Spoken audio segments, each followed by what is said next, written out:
I know you're an ambitious person because you're listening to this podcast and you've got goals and you've got standards and you've got things that you want to do in your life. And from the outside, somebody might look at your life and be like, you know what? She's got it all together. He's got it all together. But when no one's watching and you're driving alone in your car, there's this like low grade hum underneath everything. It's like this feeling of not yet. Not yet, not there yet. I can't settle. I've got to keep going. And you've probably diagnosed this feeling as your ambition. That's just my edge. Like that's what keeps me going. And I get it because I felt that way for years, first 35 years of my life, until I realized what it actually is. And it's not ambition. And so I want to actually challenge that today, because in your brain, there's two completely separate systems. One of them wants things and the other one enjoys things. And those come from two completely different parts in your brain with different chemistry trained independently of each other, which means that you can spend 20 years making the wanting, the ambition system so strong, while the enjoying system is completely weak inside of your brain. And this is why you can hit a goal that you've chased for 3 years, and when you hit it, you immediately just move to the next thing. I did that so many times, and so many successful people do this as well. And so today I'm going to show you the neurological reason why your brain won't let you enjoy where you are. And I'm going to show you why it always ends in burnout. And then I'm going to give you the actual step-by-step process to fix it. Because by the end of this episode, you're not going to be less ambitious. You're just going to learn how to be driven in a completely different way than you have before. Because a person who is grateful and hungry is almost impossible to stop. Okay, so I want to start with one of the most fascinating pieces of research in this entire space of gratitude, and I would be shocked if you've ever heard of it before. But there's a neuroscientist at the University of Michigan named Kent Berridge, and he spent his entire career on one question: are wanting and liking the same thing? And everybody before his research assumed yes, like you want the thing because you like the thing, right? But what he found is they run on two completely different systems in your brain. Wanting runs on dopamine. It's big, it's loud, it's spread across many regions in your brain. But liking and enjoying, like actually feeling enjoyment, runs on completely different chemistry. It's concentrated in these tiny little clusters in your brain that are called hedonic hotspots. And most people are strengthening the wanting parts of their brain every single day, while the enjoying parts of their brain are really not being used. And then you wake up at 40 and you go, why does none of this feel like anything? And it's not because you're like an ungrateful person. It's because you've basically hypertrophied one system and you've let the other system atrophy. It's like the equivalent of like being a, bodybuilder with massive arms, and then you got teeny tiny toothpick legs and you wonder why you can't stand up. It's because the wanting and liking systems, the wanting system's been built up and built up and built up. The liking and enjoying system, you just never have been using. And I want to be clear, like I'm not telling you to kill the wanting system. I love the wanting system that lives inside of me. It's built everything that I have. And we will be right back. Hey, real quick, if you're someone who's already doing pretty well in life, like you've built a business, you've built a career, you've built everything that looks pretty good on paper, but you know that you're nowhere near your potential, and you've been sitting at the same level for a few years now, you need to be at my live event that I'm hosting called Freedom Live. It's 3 days in Austin, Texas. It is not for people that are just starting out. It is for people who are already running, but they know that they're running at like 60% of their capacity. I'm going to teach you how to operate at your peak performance, 95 to 100% of your potential, so that you can build a true life of freedom. Go to freedomlive2026.com or scan that QR code right there. There's currently a $50 off coupon if you join right now. So once again, go ahead and go right here or go to that QR code right there. And now back to the show. But what I'm telling you is that there's a second muscle, quote unquote, in your brain that you need to strengthen. And it's gratitude in training. Like that's the training you need. And gratitude, what it actually is, like it's not positive thinking. It's not like, I'm just going to sit down and chill out because I just have everything that I want. It is a repetition for the only system in your brain that's capable of producing the feeling that you've been chasing with the other one for 20 years. And so you've been trying to get satisfaction out of the pursuit system part of your brain. Does it make sense? And like the pursuit system does not manufacture satisfaction. It never has, and it was never designed to. And that's why you will never feel happy with success, is because that part of your brain was never designed to do it. That's why you can buy the Lamborghini, you can buy the BMW, and it's cool for like a couple of weeks, and then you go back to normal. That's why you can hit $1 million or $10 million or $1 billion in your bank account, and then you just don't feel happy about it. And you might go, that's not me. Please, I know people that are worth over $4 billion and they're miserable. So clearly the money does not make somebody happy. That must mean there's two different parts of our brain we need to work on, right? It's not that you need a better car. It's not that you need a bigger bank account. Getting a nice car and getting a bigger bank account will not change the way that you feel long-term. You need to strengthen the different part of your brain, right? And listen, like I get it. I completely get it for all of you guys. I ran my entire life off of the wanting part of my brain for a long time. And I thought that's what made me ambitious. But wanting and then achieving and then never fully feeling the enjoyment in your life will burn you out. Working really hard with no real feeling of reward will burn you out. Burnout is not caused by working too hard though. Like I've coached thousands and thousands of people. I've watched people work insane hours on something that they loved and they come out energized. That's how I feel about what I do. But I've also watched people work 40 or 50 hours a week on something that they don't love and come out destroyed.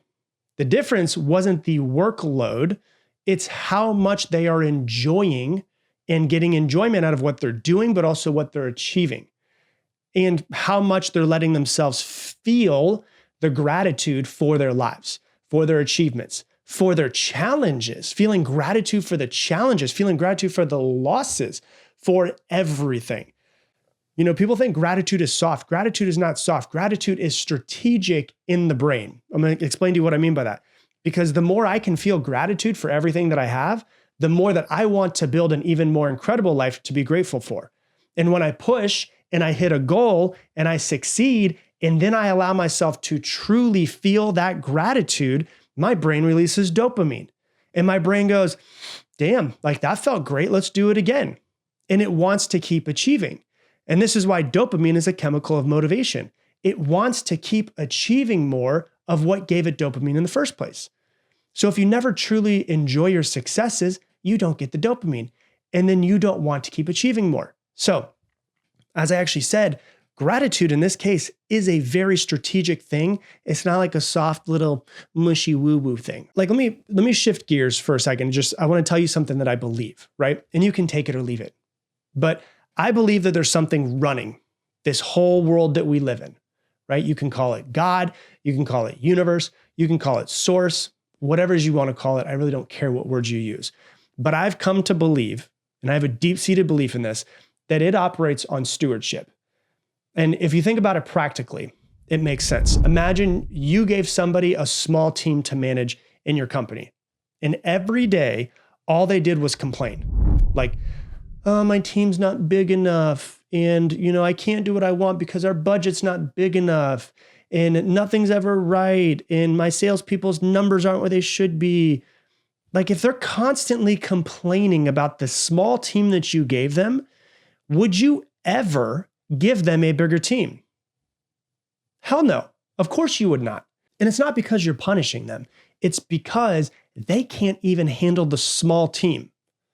Like, they've given you very clear information about the fact that they can't handle this tiny little bit that you gave them.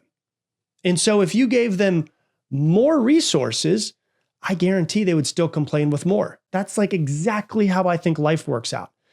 Like if what you do is complain with a little that is in your life, why would you ever be trusted with a lot? Like, think about that for a second. If you're like, well, my life, it's not very great and boo-hoo and my bank account and all of this stuff. If you complain about the small blessings that you do have, why would you ever be trusted with more? People don't think about it this way. And I don't mean in like some mystical way where the universe is like keeping score and like with a notebook or anything like that. No, you see, the person who's grateful for what they have and takes care of it and sees himself as a steward of what they have, they notice more. They are better at everything that they do. Better people want to work with them. They act from like a full tank instead of an empty tank. So they last longer. They don't burn out in year 3 of building something. So they're still standing in year 10 where everything starts to compound later on. So like gratitude doesn't like just like summon the blessing. That's what I'm trying, not what I'm trying to say. Gratitude makes you the kind of person who can handle the blessing when it compounds and becomes greater than you thought that it could be. And so I really want you to think about this question because I have an honest question for you, okay? If right now you were handed everything that you say you want, right now, today, in this moment, but you still have the exact same identity and operating system that you've always had, would you enjoy it? Or would you eventually find something wrong with it in like 6 weeks, like you've done with everything that you have now? It's a real question I want you to think about because no amount of success or achievement will ever change how you feel inside, right? You fix the internal and the external changes. You fix the external, it doesn't change the internal. So how do you train this? Before I give you the actual steps on how to train it, well, there's one thing. There was a study that was done out of Indiana University where they had people do a gratitude exercise every morning. And then 3 months later, they scanned their brains.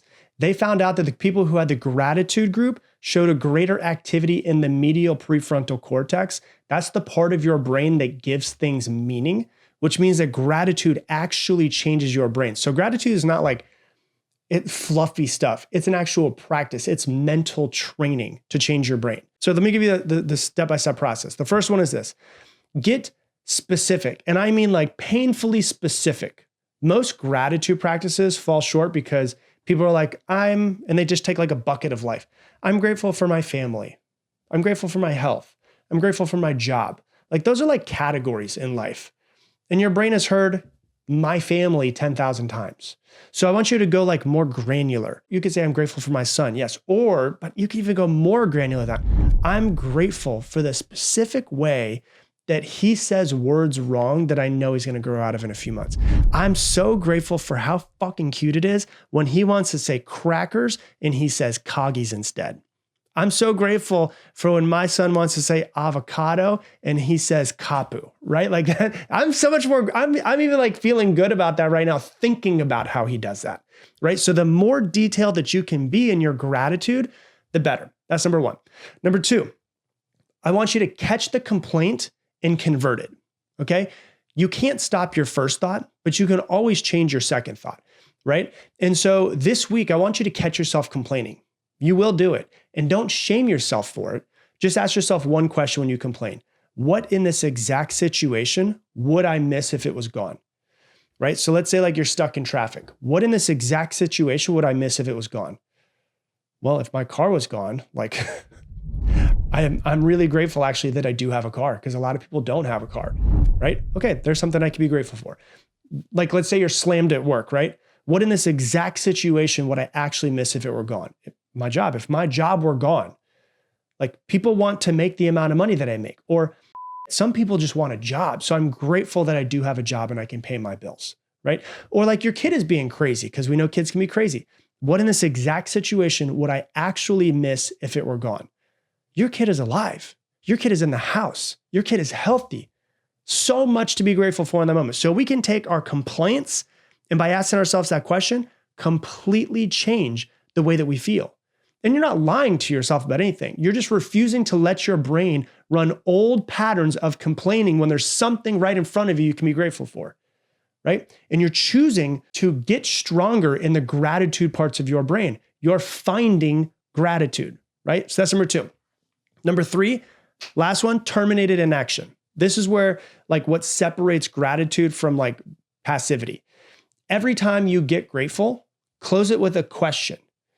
So ask yourself when you talk about your gratitude practice, so what am I going to do with it?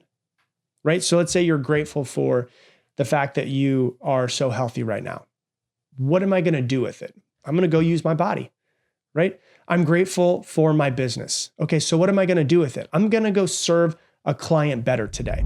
Because gratitude that stops at just a feeling is just that. It's just a feeling. And there's nothing wrong with that. But if you really want to etch it into your DNA, gratitude that has a feeling and then ends in action, that's like stewardship of the thing that you're grateful for, right? That's the loop. Get grateful for it, so you take care of it. And if you take care of it, it grows. And if it grows, that means there's going to be more for you to be grateful for. Okay. And so here's what I want you to do. I want you to write this down. Answer this question. What am I currently treating as not enough that I once prayed for? I promise you, every person listening to me, there is something in your life that you're stepping over on the way to your complaining about something else.